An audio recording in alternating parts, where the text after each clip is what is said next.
तुअर किसानों की भलाई के लिए सरकार फिर से एक कदम उठा रही है। सरकार ने तय किया है कि सरकारी एजेंसियां 22 अप्रैल तक किसानों से तुअर की खरीद करती रहेंगी। केंद्रीय खाद्य मंत्री रामविलास पासवान ने इसकी घोषणा की।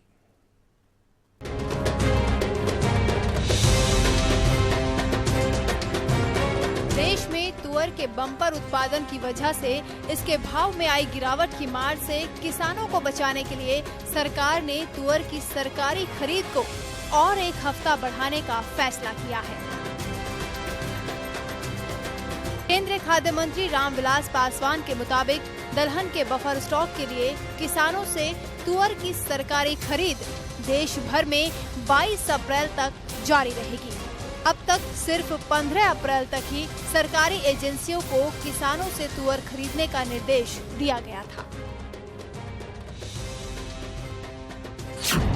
लेकिन इस साल तुअर का रिकॉर्ड उत्पादन हुआ है और इस वजह से इसके भाव सरकार की तरफ से तय किए गए समर्थन मूल्य से भी नीचे आ चुके हैं। और इसी को देखते हुए सरकार ने तुअर खरीद की समय सीमा को 22 अप्रैल तक बढ़ा दिया है। सरकार की तरफ से 3 सरकारी एजेंसियां यानी NAFED, food corporation of India और small farmer agri business consortium यानी SFAC किसानों से दलहन की खरीद कर रही है। तीनों एजेंसियों को महाराष्ट्र सहित कर्नाटक और गुजरात में खरीद जारी रखने का निर्देश दिया गया है। तीनों एजेंसियों में से तुअर की सबसे ज्यादा खरीद नैफेड की तरफ से की जा रही है। नैफेड सूत्रों के मुताबिक 11 अप्रैल तक देश भर के किसानों से करीब 7,70,000 टन तुअर की खरीद की जा चुकी है और 22 अप्रैल तक ये खरीद 8 लाख टन के पार जाने का भी अनुमान है। नैफेड ने अब तक देश भर के करीब 4,50,000 किसानों से ये तुअर खरीदा है। भविष्य में दालों की कीमतों पर लगाम लगाने के लिए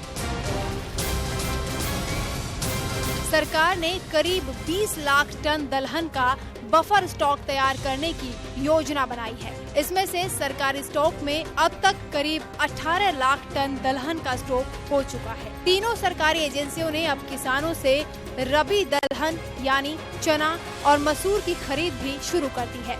ऐसे में आगे चलकर दलहन का स्टॉक 20 लाख टन से कहीं ज्यादा होने का अनुमान लगाया जा रहा है।